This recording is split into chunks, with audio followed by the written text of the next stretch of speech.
Welcome to Nerds at Church, a podcast about nerdery and the Bible. I'm Pastor Emily, and I use pronouns like they, them, theirs. And I'm Pastor Kay, and my pronouns are she, her. And I'm Rory Roloff, and my pronouns are he, him, his. In this episode, we'll discuss Ascension Day, also known as that weird Thursday thing that sometimes gets switched onto a Sunday, which this year falls on May 18th, though it may show up for either of the Sundays surrounding it. Check out the episode description for links to the Bible passages and other references we make in this episode. For our Ascension Day episode, we are excited to have Rory Roloff with us today. Rory works in technology and in his spare time is an amateur UFO researcher, and he is also married to me, as you might have guessed. Hey. Also, we're doing UFOs for the deep dive. Because it's Ascension, and our two previous deep dives for Ascension were what happens to the human body as it rises through the atmosphere and at what point would it die, and the mechanics of flight. And so UFOs just seem to arise naturally out of this, as you might say. It's like it ascended through the chaos. Indeed. So, Rory, can you tell us what is a UFO? And assuming that there are probably different versions of that, how do you understand what they are? So the phrase UFO originally, and to a lot of people, means exactly what the acronym stands for, Unidentified Flying Object. Now, that implies a few things. It implies that it is, in fact, a physical object in the air. In recent parlance, the phrase UAP, or Unidentified Aerial Phenomena, has kind of begun to be used. But in the kind of common parlance, it's going to mean something in the sky that people do not recognize as being an aircraft, a natural phenomena, something that is there but is not, categorized according to our understanding. I think most people hear it and they're going to think extraterrestrial, they're going to think aliens, but in reality, the term UFO encompasses a much broader range of phenomena than is that aliens coming from another planet to Earth. Okay, so then when it comes to UFOs or UAPs, how do a little kid is going to call maybe an airplane a UFO, right? Like they don't know what it is. Or, a spy balloon, for example. Or someone's poor graduate project that got shot down because someone thought it might be Chinese. Yeah, any of those. But how do we then classify if it is a UFO or UAP? Like, it's not just an individual person doesn't know what this thing is, right? Like, who has to classify it? Or is it really just anything we don't know? So it really is a definition of exclusion in that once you identify it as something, whether it's a spy aircraft, a balloon, swamp gas, as the famous explanation goes, it ceases to be the UFO. Now, one of the most famous kind of categorizations, and there are a lot of different ones, comes from the man who originated the phrase swamp gas, a UFO researcher, government at the time, named Dr. J. Allen Hynek. He is the one who came up with the Close Encounter Scale, probably made famous by Close Encounters of the Third Kind. Ooh. Yep. So this is basically a way to categorize UFO sightings without having any necessary definition of what it actually is. It simply says what it is not. Dr. Hynek's scale, despite there being Close Encounters of the Third Kind, there are actually 6 ways to classify it. And it starts with something as simple as nocturnal lights. Literally just lights in the night sky. That would be by far the most common kind of UFO sighting. And that could be, and as it implies, not necessarily anything extraterrestrial. Just somebody seeing an unusual light in the night sky. Okay.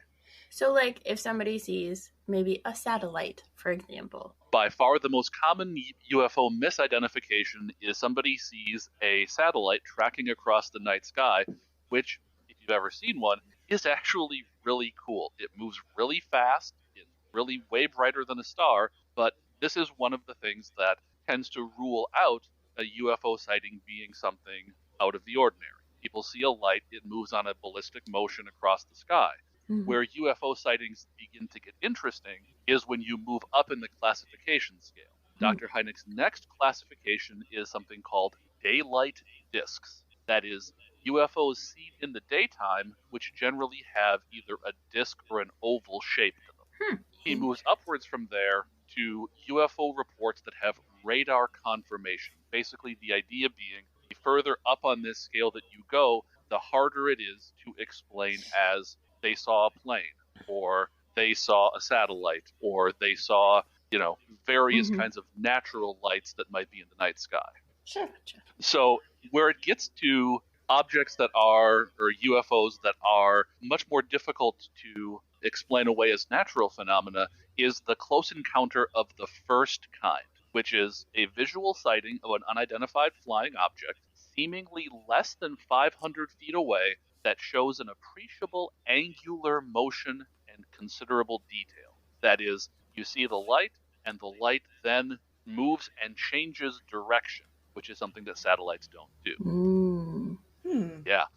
Moving upwards from there, a close encounter of the second kind is a UFO event in which a physical effect is alleged. This could be the interference of a car or electronic device, animals reacting, someone experiencing paralysis or heat or discomfort, or where there's some kind of physical effect left on the ground, scorched vegetation, chemical trace, basically where it's impossible to say, oh, this was just a mirage, or this was just a satellite flying in a weird direction.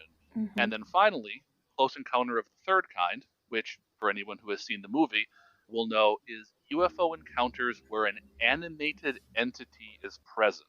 And the phrasing of that is chosen very carefully because when these events are alleged, they could be humans, literal direct humans getting out, humanoids, robots, all manner of anything that walks on 2 legs, 4 legs, any number of legs. Or no legs, like so snakes. giraffes.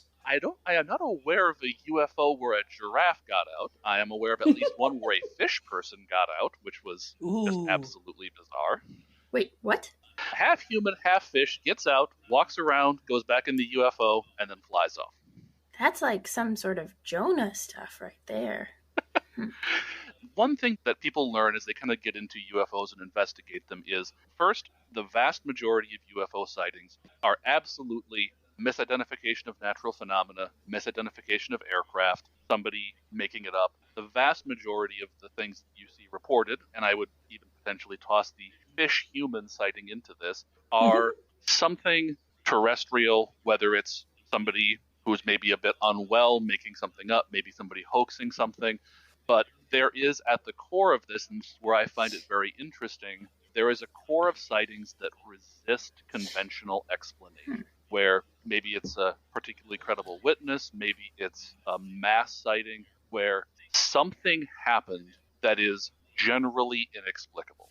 I may not know what it is. In fact, I personally have no idea what the phenomena actually is, if it even is one thing. But there are these incidents that come up over and over again throughout time where you look at them and go, I don't know what that is, but I know that none of the skeptical explanations make sense. Interesting. Okay, and just because my mathy brain is confused, the close encounter scale goes from 1 to 6, but also 1 to 3? 1 to 3. Okay. Generally, the first close encounter 1, 2, and 3 will be considered genuine close encounters. Okay. However, most UFO reports don't fall under They don't reach 1, 2, that or level. 3. People don't get within 500 feet of an object, let alone see, anything. It's just a light in the sky or maybe a disc in the sky. And so you have, generally they would be called close encounters zeros, and that would be nocturnal lights, maybe seeing an object in the sky, maybe something being tracked on radar that is not otherwise witnessed. Okay, thank you. That's really helpful for, Absolutely. my ability to categorize UFO stories. Okay, so we are, of course, nerds at church. So we talk a lot about different genres in the Bible. Are there genres of UFO stories or genres of alien sightings? Yeah. I would say absolutely. So, working within the UFO field, there are stories that seem to support UFOs being an intelligence visiting us from another world. That is, a physical craft flies into the atmosphere, interacts with people physically, flies off. That would definitely be one kind of genre. Sometimes these stories will even include, the craft approaching very close, the craft being seen by what we would call credible observers. Mm-hmm. Pilots, police officers, military, trained observers, I think is the word. I mean, I don't know that I would trust a police officer's account, but okay, continue. Well, the one I have prepared to talk about in depth is a sighting from a police officer, actually. I wouldn't necessarily trust them, but there are very good reasons to trust this person in particular. The fact that he is a police officer actually lends some credibility to his testimony because he literally lost his job over it. Oh, okay. Or technically he was harassed out of his job over it.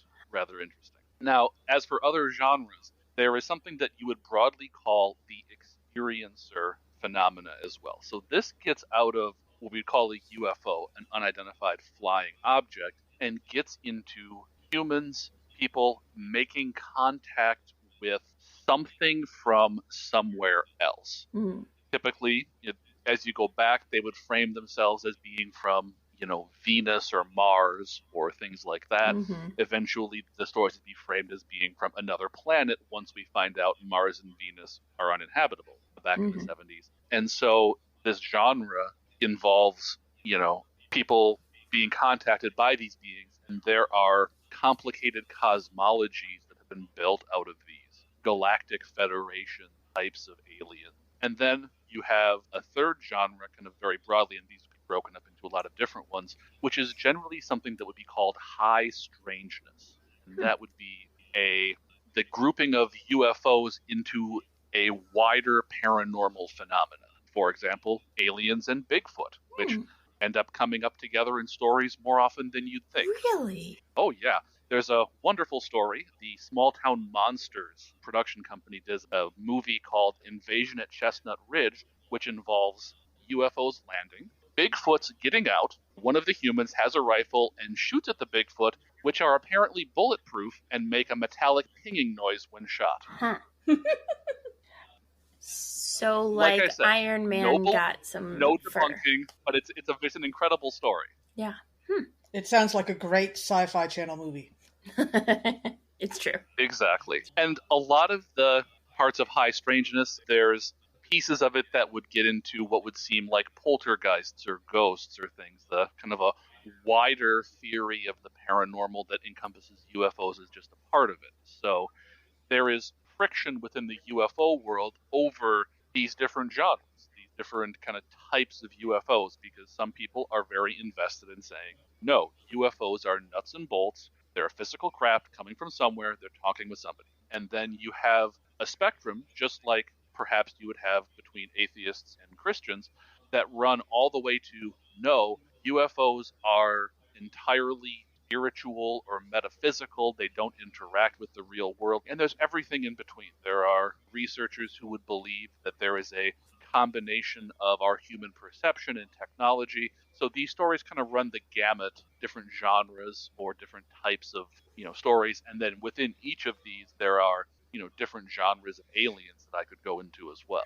Fascinating. So, Rory, there's a UFO story. I mean, you have a handful of favorites, but there is one in particular that you like to tell because it includes a surprising amount of corroborating evidence that debunks some of the standard theories about UFOs being the figments of the imaginations of drunk people. And so could you share this one with us, please? Absolutely. So the story that I'm going to share, and I know, be careful about trusting police officers, but at the same time, this one takes place in 1964 on Friday, April 24th, and the story begins at about 4:45 p.m. in the afternoon. The witness of this one is Sergeant Lonnie Zamora. He's a 30-year-old deputy marshal from Socorro, New Mexico, which is a small town on US 85, about an hour south Albuquerque. And story begins here with Lonnie Zamora attempting to get into position to pull over a speeding car. So he's just on the outskirts of town when his attention gets diverted from the speeder to a thin column of motionless bluish-orange flame in the southern sky. He would go on to describe it later as being shaped like a funnel or a welder's torch, where it's thinner at the top than at the bottom. So imagine a welding torch pointing downwards, colored in blue. He had his car window rolled down, and he observed that the top of the flame was flat, and that he couldn't see the bottom because it was obscured by the terrain. At about the same time he observes the flame, he hears a loud noise that lasts approximately 10 seconds. He described this as a roar and not a blast, and not at all like a jet or a rocket. And as I mentioned, this town of Socorro is right on the edge of the White Sands military base testing ground. So he had heard and seen a lot of jets and rockets, and he knew it was not like that. The noise itself started higher in frequency and then went to a lower frequency before it ceased altogether. Now, because this flame that he had seen was in the direction of a dynamite shack that was owned by the mayor of Socorro, Zamora believed that the dynamite shack had exploded. So he, at this point, does not believe anything weird has happened other than the mayor's dynamite shack exploded, because that's something that happens in Socorro, New Mexico in 1964. He just thinks, oh, something exploded. It's my responsibility to go take a look at this. So he breaks off his pursuit and he goes to investigate. In the story, they say that Zamora actually knew who it was that he was following, because this is how small this town is. He actually could name the person behind the wheel. And so basically, I think he just kind of said, I'll get him later. But basically, as he's driving, he's kind of picking his way through undeveloped areas. He comes to a spot on the road where he has to go up about a 45-degree bank to get off of the paved road and up onto kind of this gravel trail that descends towards where this sighting happened. He takes, because he's driving in a 1960s car, he turns off the road, and his car actually takes 2 or 3 tries to get up off the road onto this and out. And you can still see to this day, if you go onto Google Street View, like the exact spot where he left the road. There's a tiny little memorial. The only thing that even talks about this. The town has not embraced this at all. But there's a little memorial that's put up in the 90s to 2000s kind of showing this spot. And you can see how hard it would be to get an actual car up and off the road. And it is during this time when he's trying to negotiate up this gravel embankment that the sound and the flames disappear. He never actually witnesses them appearing. But he knows where the mayor's dynamite shack is. He knows the trail to it. So he finally gets up onto this. And then as his car finally makes it over the hill, he kind of points his car down this gravel trail. And a couple of seconds later, he sights an object. So he sees it for a couple of seconds. And what he believes it is an overturned car, which he describes as basically, imagine if a car overturned and it was resting on 2 points on the ground, one being the hood and one being either the trunk or the engine. So imagine the car kind of sitting at about a 45-degree angle. Now, he sees something. It sees it for a couple of seconds, and he also sees 2 figures around what he thinks is a car wearing white coveralls. And he thinks he sees one of them kind of start at his appearance, like, oh, somebody just saw us. Now, the way the terrain works, and you can go on Google and actually see the terrain and match this up, as I did, to all of these observations. Kind of gets this glimpse of this, but the trail he's going rounds a bit of a taller hill, so he sees the figures for about 2 seconds, and then for about 30 to 45 seconds, his view of this is obstructed as he's kind of going on this gravel road rounding this hill. And as he kind of comes back into view as he goes around this hill, about 30, 45 seconds later, the figures are gone. He would, for the rest of this encounter, see no more humanoid figure. But Zamora follows the trail for as far as he could, and he eventually, as he rounds this corner, he stops about 100 to 150 feet from the object. So this is something that, as I'm talking about this story, is very kind of interesting to keep in mind. He is, at this point, 100, 150 feet away. So to put that into, parlance for at least Definitely American audiences, he is close enough where he could, if he were, a good quarterback, he could throw a football and hit this thing. Sure.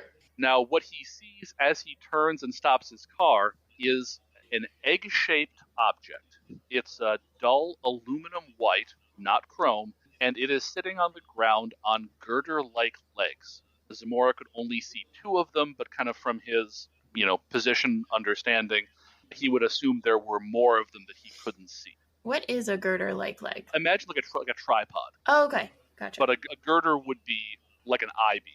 Okay. So, strong, kind of a very common structural support element. Sure. Okay. So basically resting on not a tripod, but like 4 legs, but that kind of legs that stick out and extend into the ground. Okay. So he sees the object resting on the ground. As he exits his patrol car, he actually knocks the radio on his handset out of the holder. He jumps back in the car to put it back in its place, and when he does, he hears 2 or 3 loud thumps coming from the direction of the object, which he interprets later as a door either being opened or closed. Imagine like a metal hatch opened or closed and dung, dung, dung, kind of a thunking noise. Sure. Mm-hmm. He fixes the handset, gets out of the car, and at this point, he doesn't want to admit it. You can listen to him describing this. There's, surviving interviews you can find online. He doesn't want to admit to being freaked out, but he's clearly pretty freaked out. Yeah. He's not sure what he's seeing. He gets out, and he actually begins approaching the object. So now he is positioned kind of at the top of this arroyo that this thing is in. And the site is still, you can still see it. There's still like stones marking this site today. Basically, this object, whatever it was, had parked itself at the lowest point geographically in the surrounding area. Made it really hard to see unless you were right on top of it. Yeah. But so he gets out of the car, and his car is actually about 20 or 30 feet higher than the craft itself, which is down the hill. Mm-hmm. So he gets out, and he's 100 to 150 feet away, and he actually approaches, and he gets about 50 more feet closer. So at this point, he is 50 to 100 feet away from this thing when the object begins to emit a noise. And he recognizes this noise. It is the same noise that he had heard when he had seen the column of flame in the sky. He watches it for a couple of seconds as he's kind of approaching. He hears the noise, and then he sees smoke and flame begin to emerge from underneath this object. And it's that same bluish-orange kind of coloration, but, it's on the ground. At this point, Zamora, who was a veteran of the Korean War, thought the object was going to explode, and his military training kicking in, he literally flings himself to the ground. So, natural reaction. Yeah, it's actually a good reaction. If he had thought an artillery shell was coming in or a grenade was going to explode, getting down lets the explosion go over the top of you. A couple of seconds later, it doesn't explode, so he gets up, turns around, and runs back towards his patrol car. So he's kind of running towards his car, and his idea, as he says later, was he was going to go and shelter behind his car. But he rounds the corner of the patrol car, and he bashes his leg against the fender of the car and goes sprawling. Oof. So he, at this point, loses both his glasses and his sunglasses. Oh, no. So take from that what you will. And he literally gets up and just, without his glasses, begins running as fast as he can away from this thing. He eventually gets to a point in the terrain where he's on the opposite side of a hill. So basically, think of it like if you're in a trench, he gets on the other side of this because he still thinks this thing is going to explode or do something. Mm-hmm. He eventually flings himself to the ground on the other side of this hill, turns around, and covers his head. Just puts his hand over his head, and then, after a few seconds, the roaring noise goes away. So he's met with this just absolute eerie silence. He's still covering his head, he's looking down, and he looks up after a couple of seconds, and now he sees the egg-shaped object. There's no more legs or girders underneath it. It is hovering, completely silent, basically at eye level with him. Ooh. So probably 20, 25 feet off the ground, but absolute eye level with him, and he describes it as perfectly silent. He sees on the craft some kind of a red set of markings or insignias on it. Those become kind of important when you get into the investigation of it, but clearly a logo of some kind. He sees the object, just watches this for several seconds. There's no smoke, there's no flame under it, there's no noise, and after a couple of seconds, several seconds, the object begins moving off. So, same eerie silence. It goes out over the horizon, and it just literally begins following the terrain, kind of undulating, bobbing up and down as the terrain goes, and it passes out over the horizon, covers a distance of about 6 miles in just a couple of minutes, and then it's gone. And that is the end of the sighting. Now, you said he wore glasses. Correct. He wore glasses up until the very end, when he lost them as he was running away from it. Okay. Yes, but he could see the egg-shaped object and the insignia on it, despite not having his glasses on by that point? Correct. My understanding was he was farsighted. Okay, I was going to say, on a scale of me to K, what is his prescription strength? That was something I tried a lot to be able to pin down, and I never could. Okay, interesting. But it's worth pointing out most of the sighting, with the exception of whether he could actually see the logo itself or not, took place with his glasses on. But, dear listeners, if you want to know more about eyesight, you can check out our deep dive into eyesight from Lent this year, which we will link to in our episode description. This is fascinating. Okay, and this all took place during the daytime? It started at 5:45 and in April and was over by closer to 6 p.m. The entire incident happens very quickly.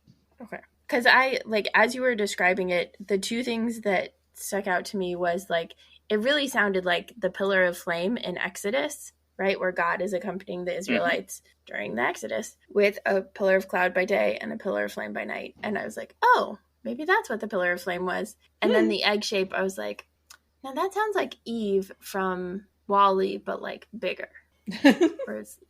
So that's where my mind is. Yes, the egg-shaped UFO that can fly silently is very much a genre or type of UFO that comes up again and again in the literature. Sure.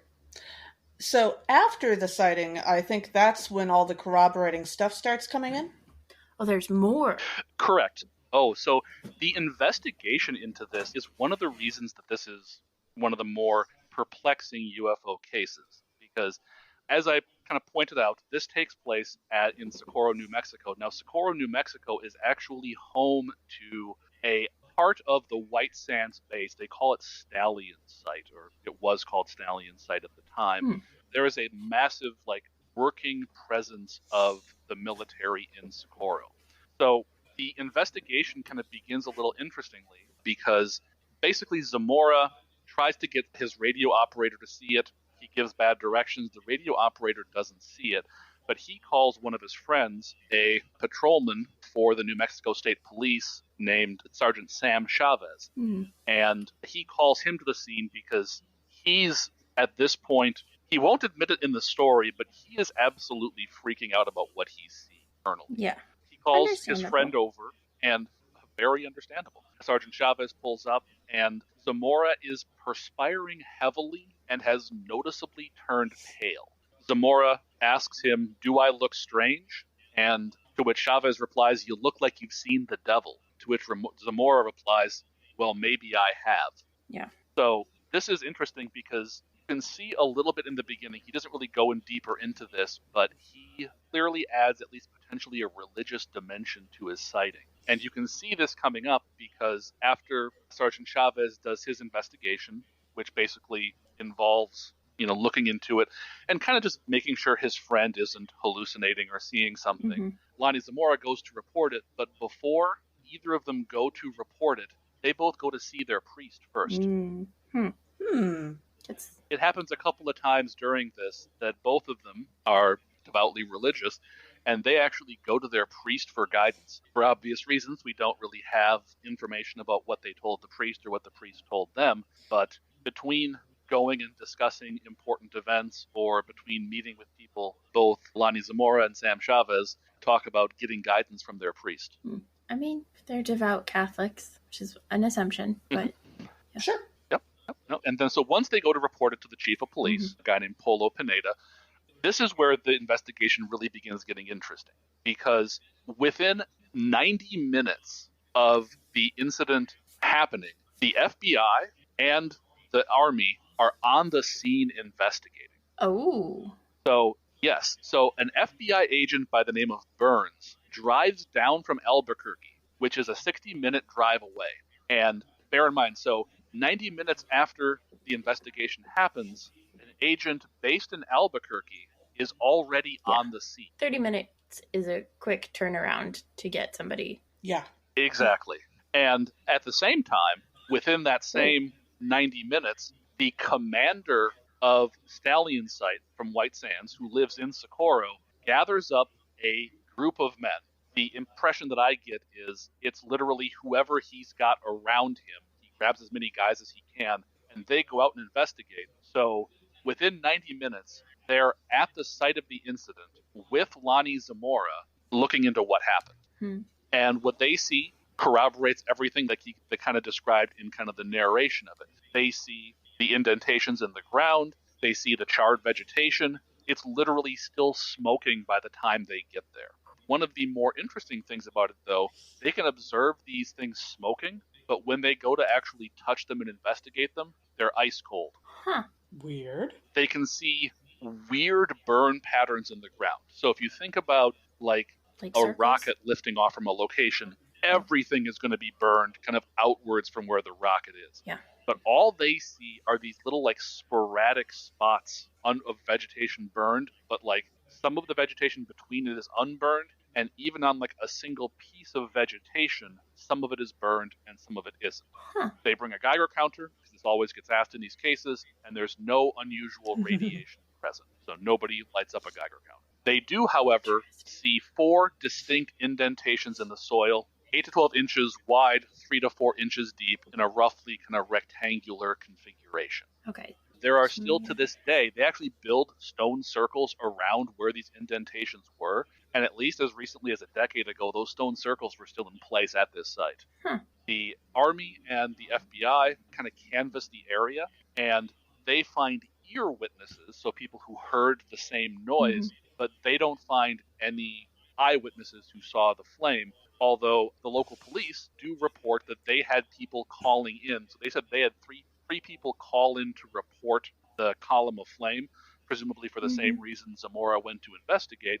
But because the calls, quote, weren't logged properly, they have no idea who actually made the call. Presumably, they didn't think to take down the name of the person doing the reporting or anything like that. Huh. But everyone from Zamora to Chavez to Lopez to Captain Holder to Agent Burns, they all kind of were operating under the assumption, at least at the start, that this was a secret aircraft. So Zamora and Chavez kind of report and kind of say, hey, something was flying in White Sands. It landed here. We saw it. We kind of want to let you know. But then when Captain Holder gets involved, so he's the commander of a part of White Sands, presumably he's, privy to at least some of what's going on there. Basically, this entire investigation proves out no one in the U.S. military is willing to cop to actually being a part of this. And a lot of their investigation was basically asking around to various military bases, defense contractors, basically saying,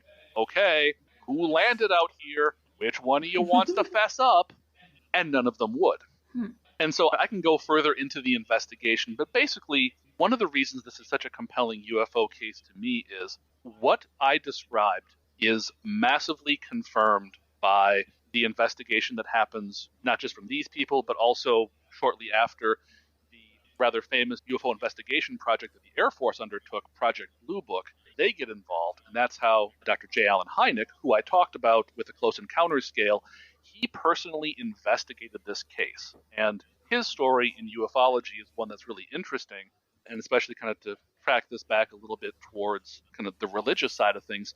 So he is a bit of a Paul-like figure in the UFO world. Originally, Dr. Hynek was assigned to Project Blue Book, which is the Air Force's literal UFO investigation program. So he's an astronomer. He worked for this UFO Project Blue Book, kind of doing investigation into UFOs, and his whole deal was he was the scientific advisor who is supposed to debunk everything that's going on. When somebody sees something, he's supposed to be the one they call in to go, oh, no, you actually saw Venus. And so his whole deal was ufologists hated him at the start because he was all about, I'm going to disprove everything that's going on.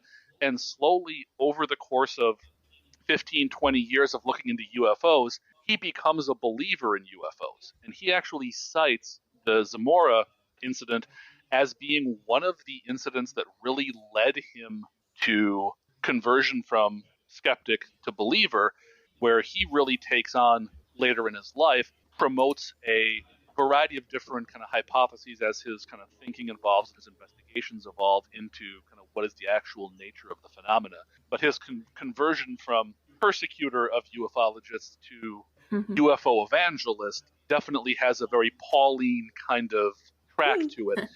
There is no specific road to Damascus moment for him where he converts, but this one is one he cites, because if you look at what's kind of been presented here, basically everyone who investigates Zamora kind of determines he is a straight-laced person. He's not prone to flights of fancy. He is not the kind of person who's going to make something up.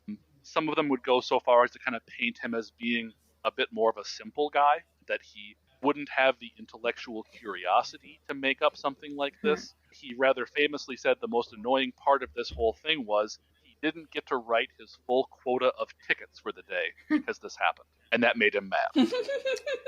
Ooh, which so reveals a whole lot I'm just going to say about ticket quotas are terrible things anyway.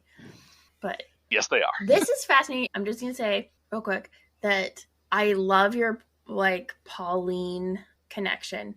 Absolutely. And you really do see with Dr. Hynek a conversion of, because he was, a working astrophysicist for a lot of his life, and then he kind of begins this second track because he sees all this stuff and he feels compelled that people have to know about this. He sees his work with Project Blue Book, so he sees varieties of ways that the government is covering it up. He basically says that there was another Project Blue Book person investigating this, a gentleman named Sergeant Moody. And he basically says that Sergeant Moody had come to the conclusion that all UFOs were nothing, and he basically would then work backwards from that. So nothing anyone saw could be anything, so therefore it wasn't anything. That seems unhelpful. Yeah. It does. And Dr. Hynek, one of his kind of innovations with the UFO world was to really begin to apply the scientific method to a lot of these sightings. Thank you. He himself debunks a lot of UFO sightings, but he eventually kind of comes to this core of sightings that are inexplicable by kind of more mundane or natural or terrestrial means. I was going to say, when you were saying that the guy was like, none of this could exist, therefore none of it does, that I was like, but the scientific method. And then you were like, but this guy does the scientific method. I was like, oh, perfect. Glad we're on the same page. Yep, there's a variety of interesting explanations. So with ufology, there's a whole side of skeptics that kind of get tossed out there to debunk incidents like this. And it's interesting to see kind of where some of them go. My personal favorite, there's varieties of accusations of hoaxes and things like that, but they all kind of fly in the face of kind of the description, which is the craft that Zamora observes. We couldn't do that today with our technology. Making something 15 to 20 feet wide, levitate, hover silently, and then move away against the wind and disappear over the horizon in under 5 minutes. Yeah. You could not move a blimp that fast. Yeah. Against the wind. And none of the drones are that quiet. Yeah, like today we could probably with a drone get something approximating that. It's one of the things that comes up in UFO sightings a lot, because people would say, well, this is just a secret government aircraft. Like, okay, well, absolutely possible. But then we have to reckon with the idea that that aircraft now, 64 to 2013, 60 years later, is still not public. Yeah. Yeah. And if they had the technology to do something like this, like they might not share like this exact thing, but if they had the technology to do it, we would see it somewhere. It would have been used in the Cold War. Yeah. We would have seen some aspects of it at least. And even today, they maybe could. Even if they could do something like that, I don't know that we actually have the technology to do all of those pieces, from the silent, the hovering, the particular ways that it impacted the ground, all of those things. So this is a few years after this. Air Force, about 6 years after the Zamora incident, basically shuts down any investigation into UFOs with something called the Condon Committee. This was something that was convened at the end of 1969, went into early 1970, where the Air Force basically concludes any UFO investigation, stating that every item or every incident they investigated could be explained under one of four categories: either misidentification of natural phenomena, misidentification of terrestrial aircraft, hoaxes, or, and I will quote here, the product of an unwell mind. Ugh. So basically they say everything we've investigated, including this incident, this was investigated by the Air Force, falls under one of these four categories. Now, I can look at this and go, this one doesn't. I don't know what this was, but it's definitely not one of those four things. And so you kind of get this core of incidents where they resist any of those kind of natural explanations. Like, I still have no idea what on earth Lonnie Zamora saw in that arroyo in 1964. He would, until his dying day, maintain what he said and saw is what he said and saw. Mm-hmm. He refused to talk about it after about 3 weeks in, and if anybody called him up, he would just tell them to go away. He eventually gets literally harassed so much about this that he quits being a police officer and finishes his life managing the town's wastewater plant. But he still, throughout all of it, kind of holds to, I saw what I saw. And I would agree with Dr. Hynek on this sighting that doesn't fall under one of those categories. And I may not know what it is, but I know it wasn't that. Yeah. Well, and I wonder about how they justify Zamora's sighting and encounter as one of those things. And like, right when you're like, these are the four categories. And when you got to the unwell mind, I was like, that's what that is. Because he is a very devout Catholic and Latino, probably that's like how they justified dismissing it, right? Like that, oh, it's just like a superstitious, religious, weird person.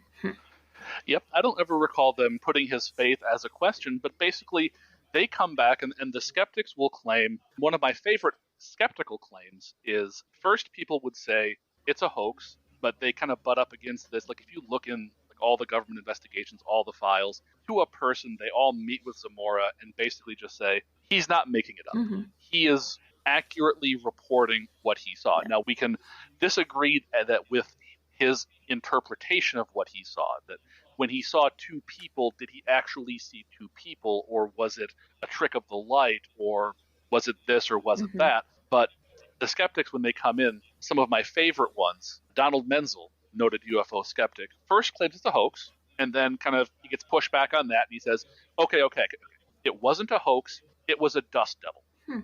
What is a dust devil? A little mini tornado. So, he saw some wind, kind of dust devil, wind mini tornado kind of swirling around in an arroyo, and mistook it for a large metallic object with two figures in white coveralls out front. Yeah. The dust devil burned some vegetation, left some indentations in the ground, as dust devils do. Maybe not. Yeah. And you had brought up, was he having an experience? Like, was he, and you can filter this perhaps even going back through like the religious lens. Like, was he seeing something that wasn't actually there? Because that's probably the most compelling explanation. But this is where the investigation matters so much, because with a lot of UFO encounters, there's a delay in reporting. Somebody sees something, and then days, weeks, months, years later, we actually hear about it. They finally report it to somebody. Well, after the evidence is with gone. this, exactly. But with this, he had a captain from the U.S. Army, commander of a local base, and an FBI agent interviewing him less than 2 hours after the craft departed. And seeing the marks. Yep, they're seeing the marks, and, various debunkers will try to explain the marks away. If you listen to a skeptoid about this, they will say this was all done as a prank by college students on Lonnie Zamora. That just... Now, if they could, as a prank, make essentially a dirigible fly against the wind at 60, 100 miles an hour, they could probably make a lot of money in the private sector with that prank. Yeah. Not to mention burning a bunch of vegetation and then having it be ice cold afterwards.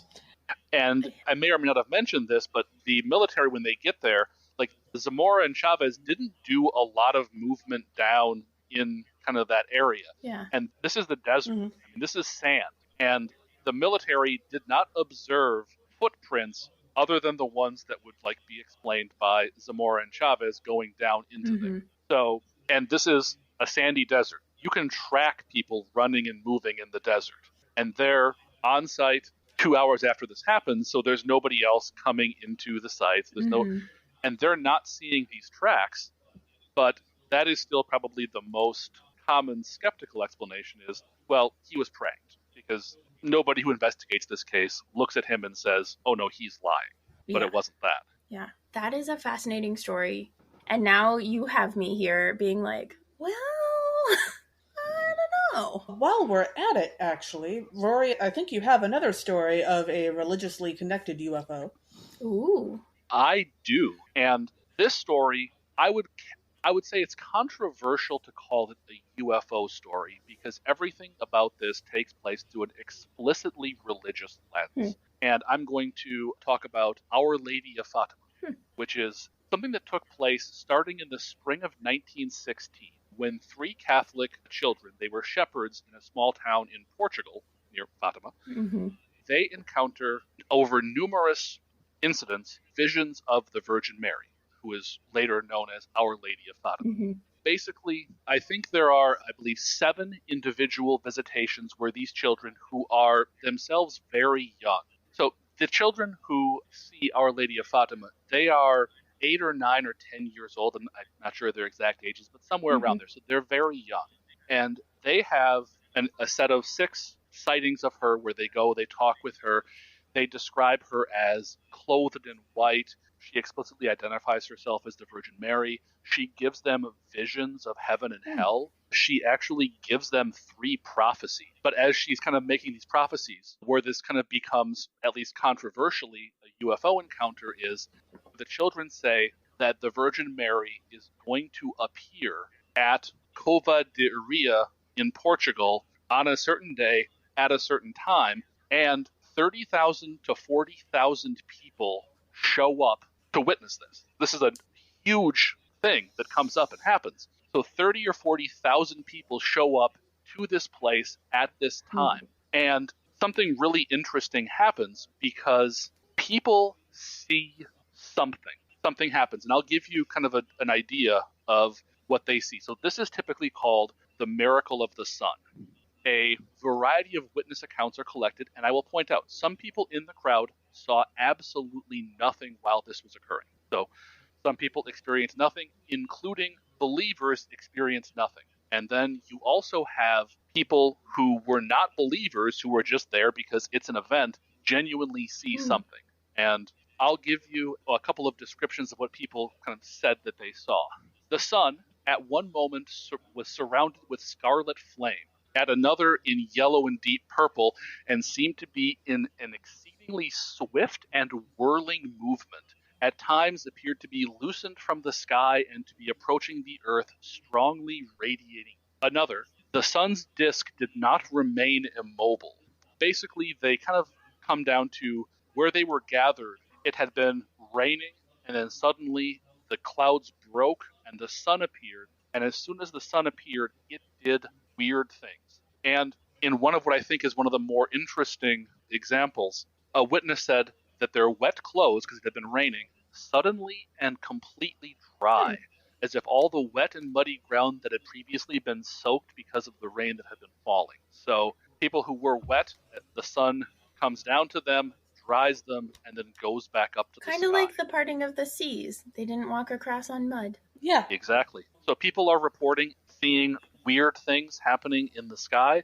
There are plenty of photographs of this event. This is 1917. Photography was a thing.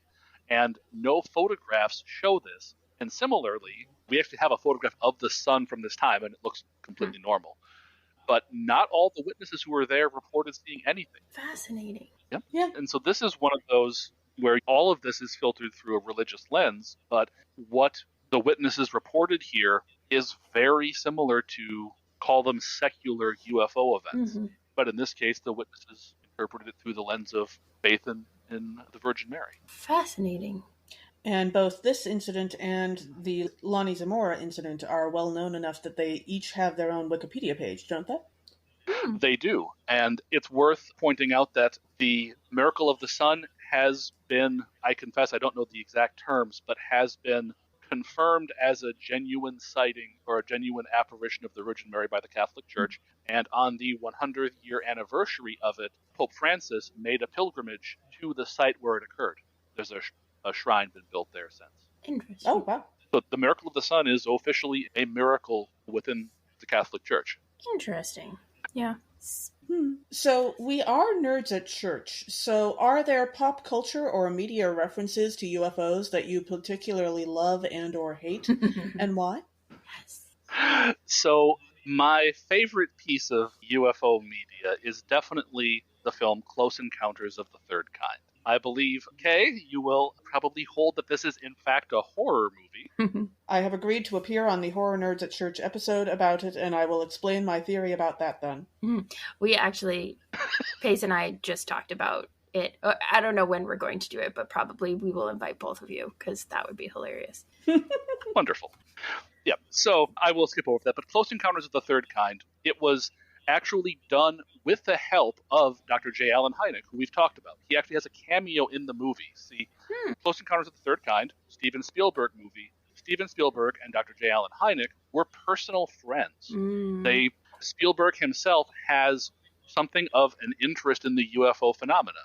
Close Encounters of the Third Kind being his kind of big, the magnum opus of UFO movies. But you can actually see Dr. Hynek in the movie at the end. There's the scene where, spoiler alert, aliens show up, and there is a man with a Van Dyke smoking a pipe, and that is Dr. J. Allen Hynek. He sees the aliens, he takes the pipe away from his mouth, it's about a 2-second shot, but that is him in that, and he was the consultant on that movie.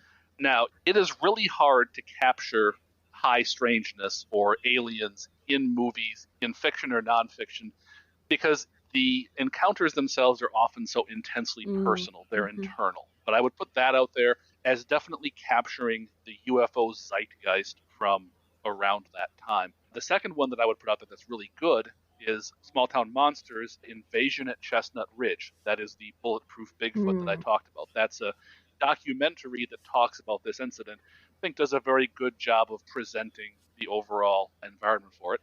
And if you ask me for something I hate in UFO media, ancient aliens. I cannot stand ancient aliens.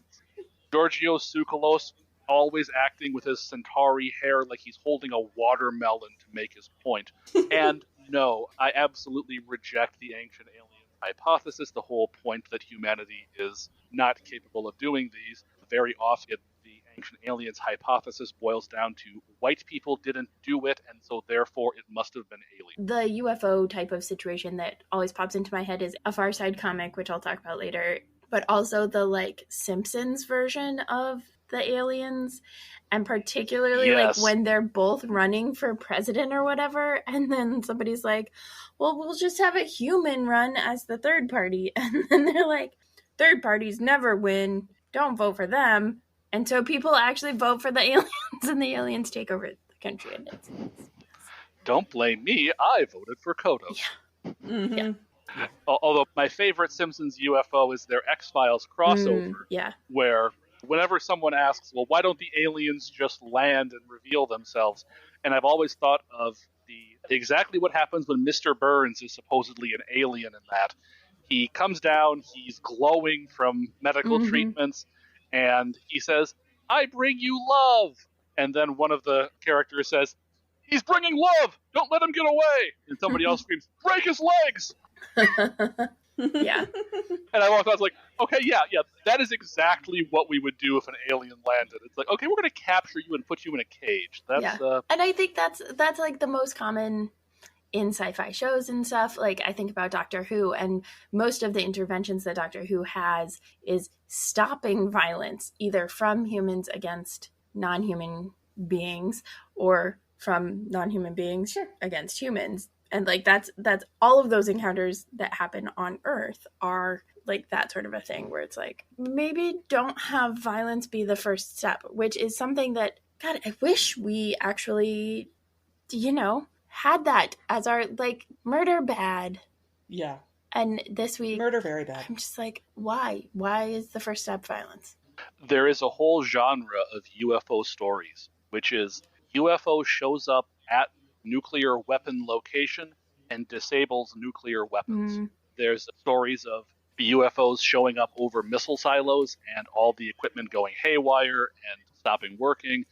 There's alleged videos out there of UFOs going around a nuclear missile that was being fired in a test. The UFO shows up, orbits the nuclear missile, stops at like 12, 3, 6, and 9 o'clock, and then the missile falls out of the sky.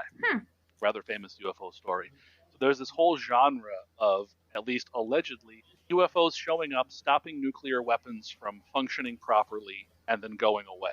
Yeah. The aliens want us to not destroy ourselves. God bless them. It is a common refrain. Yeah. God bless them, because we're certainly not doing a great job of it. Yeah. If anyone is an X-Files fan or isn't and wants to get a pure distilled version of the UFO experience, I would highly recommend watching season 3, episode 20, Jose Chung's From Outer Space. It is of any story that they've ever told that purely just in one single episode, it's a Monster of the Week type episode, so it's not part of their ongoing narration, tells the story of Dana Scully goes to interview Jose Chung, who is the wonderful Charles Nelson Riley. And he has written a book called From Outer Space. When she's reading the cover, it's very clearly a parody of Whitley Strieber's Communion, which is a very famous UFO book. And basically it, in 40 minutes, it demonstrates high strangeness in a way that no other piece of media that I've ever seen has. Plus, it features appearances from Jesse Ventura and Alex Trebek. Okay. All right. I might have to check it out. It really captures how different people experience different events from multiple points of views with unreliable narrators. Absolutely amazing episode. Nice. Cool. Now, as we move into the readings for this Ascension Day, our first reading is Acts chapter 1, verses 1 through 11. The sequel to the Gospel of Luke, the book of Acts tells the story of the early church in the days just after Jesus returned to heaven. So one of the themes in this passage is kind of a delayed reaction. It seems like the disciples are like a step slower than the things are actually happening. And so I was thinking about it a bit like Wile E. Coyote, not so much on the like running off the edge of the cliff and taking a second to fall, but like the catching on a beat late that where he's standing right now is under an anvil and it's about to crush him, right? But like the disciples are like standing there looking and Jesus is already gone. And then the angels are like, hey, y'all, Jesus is gone. Come back to earth now. Yeah. There's a piano directly over your head. Right. I absolutely adore this story. It is such a interesting example of how multiple people can, in a moment, have their metaphorical life and the ground fall out from that everything they thought they knew that was true in an instant shifts. And to pull it towards, UFOs, that is something that you hear in a lot of the stories from people who have the experience. Like, I never believed, or I never thought UFOs were real until. Yeah. And you have in Acts a similar story where obviously one's religious, one's not, but the very ground falls out from underneath these UFO encounter, these experiencers who have something happen to them, and then they have to reckon with the reality of what they've seen. Yeah. I think about Zamora and the like, I thought being a cop was a good job.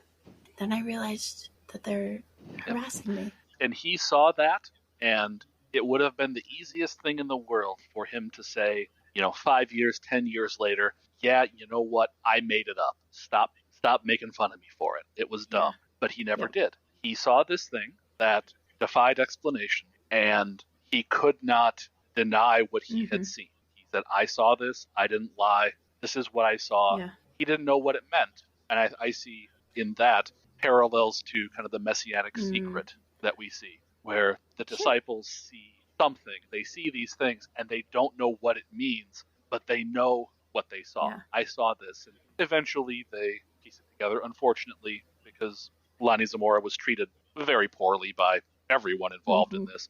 He eventually, or very quickly, stopped talking about this kind of thing. So we don't really have his later, reflections on what he saw or what he believed beyond what he reported initially. But in this, I see somebody who had faith. He saw this and he said, I don't know what this means, but I saw this and I'm not lying. And I think you see in some of these Bible stories, well, no, you must have seen this, or you must have seen that. You couldn't have seen this. Or you see in earlier Bible stories, like Jesus' family saying he's insane, he's crazy. And I see in a lot of these UFO stories, you have witnesses come forward who say, at personal risk, at risking their lives, their reputations, and say, this is what I saw. And I don't know what I saw, but here's my description. And I see in the ascension of Jesus, the resurrection, I see a similar thing happen with the believers where they see Jesus Thomas touches the Mhm. wounds. I see this happen. And they then have to reckon with and figure out what on earth that Yeah. means. Yeah. So as we jump into the verses, in verse 3 we read, "After his suffering he presented himself alive to them by many convincing proofs, appearing to them during 40 days and speaking about the kingdom of God." And the he here is Jesus. And this is a lot harder to do in the modern world, as it turns out. This is not, in fact, the only story of someone having to do this. But if you have a spare minute, look up the story of Frenchwoman Jeanne Pouchain, who, thanks to the actions of a disgruntled former employee in 2016, she spent 5 years legally dead. Wow. In France, in the modern world. Huh. Very recently. And because the media only cares about the bizarre stories and not the happy endings, the only news story I could find with some resolution to her story was actually in French, which I had to use Google Translate to figure out because my high school French is terrible. Mhm. But she was apparently able to finally get a legal ID in January 2022, and her story has started to come to a bit of a close. But we can include the link to that French news story in the episode notes. Yeah. And she is not the only person this happened to. I also saw a story of a guy in India who spent, I think, like 20 years trying to prove that, no, I still exist, I'm not dead. Wow. And that was apparently made into a Bollywood movie. So I feel like I always hear about the flip side of that, of like people who have died and then people like assuming those identities in spy movies Sure, and stuff. sure. But fascinating. yeah, no, this sounds more complicated, and also it has to be a truly bizarre and unsettling experience to go through. Yeah, for sure. For sure. And then in verse 9, we read, "When Jesus had said this, as the disciples were watching, Jesus was lifted up, and a cloud took Jesus out of their sight." This particular account of the ascension, because we'll get to in today's readings, this one definitely sounds like the aliens from Nope, which is a fantastic movie that we are going to be covering for Horror Nerds at Church. But the aliens just look like they are a cloud. And so just thinking about like, Jesus must have made eye contact with them and they got mad, because that's how it works in Nope, at least. Nope is a wonderful movie and one of the probably the best adaptation of high strangeness in media.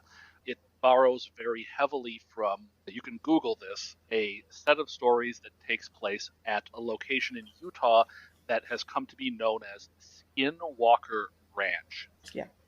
So our second reading today is from Ephesians chapter 1, verses 15 through 23. The author prays for the people of the church of Ephesus to receive blessings from God so that they may have hope. So one of the themes in this passage is the idea of power, that the author keeps coming back to the power, not power over or power outside of, but power in God and the power of God in people. And the way that it's talked about in Ephesians reminded me of the way that the Dauntless, at the heart of who the faction is before it kind of goes off the rails, but like in the Divergent series. series. In Divergent, the Dauntless understanding of power and courage is that it is in the face of fear, not in the absence of fear. And there's like that particular like power in the face of fear, power in the face of suffering, faith in the face of suffering. It's not that you're not afraid, but that you are afraid and you still do it and you still whatever. Like, sure. Something I've always found interesting, I can't remember who said this, but they said that the coward and the hero feel the same thing in their heart. Mm-hmm. And the only difference is how each of them reacts to it. Yeah, like that. Yeah. Mm-hmm. Yeah. And then in verse 18 we read, "So that with the eyes of your heart enlightened, you may know what is the hope to which he has called you, what are the riches of his glorious inheritance among the saints." And when it comes to remembering what the riches of the glorious inheritance are, please remember that these are much more along the lines of the contents of the vault of the rich family in the movie Richie Rich, rather than just being piles of money. The vault of the rich family held family pictures and mementos instead of the money that they had, which was, of course, in the bank where it belonged. Mm-hmm. And this also reminds me of the story of St. Lawrence and what he thought were the treasures of the church that we told in a recent episode. Yeah. I was also thinking of Casper, that the treasure that is in the vault in Casper is a baseball glove and baseball, which is for Casper. Yeah. Oh, that's nice. Spoilers, you know, but yeah. And then in verse 21, we read, far above all rule and authority and power and dominion, and above every name that is named, not only in this age, but also in the age to come. So then it begs the question, is it also above the one ring to rule them all? Or does that above? Which one actually reigns supreme? Probably God, not the ring, but still. I mean, I hope not Sauron. Yeah. I would hope, but you never know with that Tolkien character. Well, he was Catholic, so actually, yes, I think we do. But And then in our gospel reading for this episode is Luke chapter 24, verses 44 through 53. Weeks after the resurrection, Jesus leads the disciples to Bethany to give them a blessing and ascend to heaven. They return to Jerusalem, secure in the knowledge that the Holy Spirit will arrive soon. So one of the most obvious themes for this passage is the ascension. And this one sounds more like one of the Far Side cartoons that I was talking about earlier, where Jesus like backs up behind the bush and then you just see the UFO and the beam of light, and Jesus is like floating up in the beam of light and the like stereotypical UFO above him. Yeah. Sure. That's how I'm going to like imagine it. In which case, and in verse 45, we read, then he opened their minds to understand the scriptures. And please remember that this verse is a metaphor about expanding people's understanding of God and not in any way literal. There is a fairly traumatic Matrix animated short that sort of explores how the robots would have originally gotten control of the human minds, and it is not the kind of thing that you want to watch if you are at all prone to nightmares. Good to know. Mm-hmm. I did not know there were even Matrix animated shorts, so if you bought the original movie on DVD, they came with that. Oh, okay. And yeah, many of them are interesting, but that one in particular is fairly traumatic. Gotcha. Duly noted. I will keep that in mind in my continuing horror padwanery. And then in verse 47 we read, and that repentance and forgiveness of sins is to be proclaimed in Jesus' name to all nations, beginning from Jerusalem. And so I just had this image for this of like a map with Jerusalem that's like a finished map, right? But then the like wet on wet watercolor technique where like there's just like this puddle of water basically all over the whole thing. It's all wet, and then you just take like a little bit of ink or some paint on a paintbrush on a wet like watercolor on a paintbrush and just touch it down in Jerusalem, and then you can like watch the color spread all over the map. It just seemed like a really cool. That sounds interesting, but I think whenever I've seen that used in a movie or something like that, it's always been sinister in nature. Oh. Like about a plague or war or death or, yeah. Yeah, But it does, like, using it for the opposite reason, there's no reason you couldn't. Yeah. So I was thinking of it strictly from an artistic point of view, but yeah, I can see how that would be also sinister. Oh. And now for our most out-of-this-world segment, let's make a Muppets musical. Rory, did you have any thoughts about casting Muppets or token human actors, or even maybe about the sets for the readings we had for today? So there is, within the Muppets from Space, the sixth Muppets feature film, features, if you actually look at the cover for it, you see Gonzo being hit by a beam from a UFO and ascending up into space, presumably being abducted by the UFO itself. Mm-hmm. So there is and then later on you see a wonderful bit of casting where Gonzo shows up on a fake show called UFO Mania, and in stereotypical fashion, Gonzo is not just wearing a tinfoil helmet, but has in fact wrapped himself in tinfoil. Nice. I love that. It's more or less a parody of Close Encounters of the Third Kind. It's a wonderful movie. Excellent. That is fantastic. I was thinking of, I know that Miss Piggy's family is like a bunch of space pigs. There's like something with a bunch of space pigs, because I've seen the picture. That also would work. I was also thinking of like a UFO that's a cookie, and like Cookie Monster being abducted or like being from that particular... Or maybe that's where Cookie Monster's from. Yeah. Yeah, I think my biggest question about Gonzo being abducted is, like, where does that say he came from in the first place? Or was he just, as the Men in Black movie says about Elvis, going home? But yeah, as I look at the story of the ascension from the Gospel of Luke, I'm just thinking about, seeing Jesus ascend must have been a fairly, you might say, highly strange and maybe even a deeply emotional kind of moment. And so I was wondering, what Muppet would I want with me if I had just witnessed that? And I think the answer is Fozzie Bear. I think Fozzie would be able to help us calm down and come out of the freak out and get on with doing the next thing and maybe making light of ourselves a little bit in the process. He's pretty good at that. Yeah, he is. He is really wonderful at that. I like that call. Yeah, that's some pretty good casting for such an out of this world experience. So, Rory, any other thoughts on life, the universe, and everything? So I think I would just kind of close with saying one of the things I love about UFOs is it takes us beyond the material world. I think the modern culture and science would like to push us to the idea that we live in a clockwork unit, that everything is explainable and explained, we just need to find out why. I think UFOs in a secular way remind me a lot of what speaks to me deeply as a Christian, which is the mystery of it. The idea that the world is more than just what we see, that we can have an experience of God that is not explainable by atoms moving in a certain way or doing this or doing that. And seeing a UFO is an invitation to that mystery in the same way that having an experience of God is an invitation to belief, to experience the world in a new way or in a wider way, in a way that inspires wonder as opposed to something that seeks to take away wonder and make everything mundane. That's beautiful. Sure. And do you maybe have some podcasts to recommend to people who might want to learn more? Absolutely. So I would recommend two podcasts to anyone who is interested in the UFO phenomenon.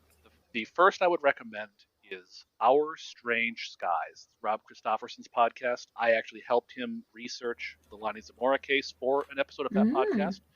Rob is an amazing UFO researcher. What he does is he presents received narrative of different UFO cases. So you're not going to get a lot of theories, although Rob himself is wonderfully understanding of the phenomena itself, but he likes to present the stories of UFOs and let the stories speak for themselves. He does a wonderful job of it. On the other side, if someone would like a little more of, I don't want to say skeptical, but a little bit more of an academic look, there is a podcast called The Saucer You mentioned Life. that, I think, earlier, yeah. Yep, I did mention that one earlier.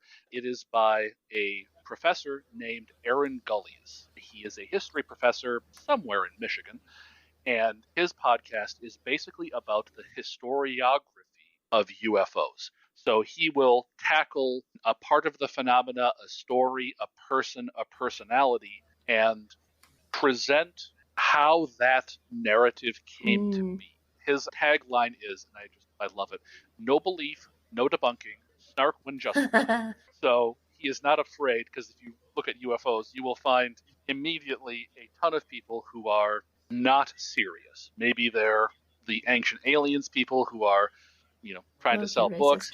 Maybe they are just people who like to tell tall tales. So you will see, and he is not afraid to take those people to task, although he tries to do so in a very neutral way. Yeah. But he also holds open, the possibility of mystery or something different happening. He doesn't talk much about kind of what he thinks, but he does not dismiss people's stories out of hand, but he looks at them very much through the lens of a historian.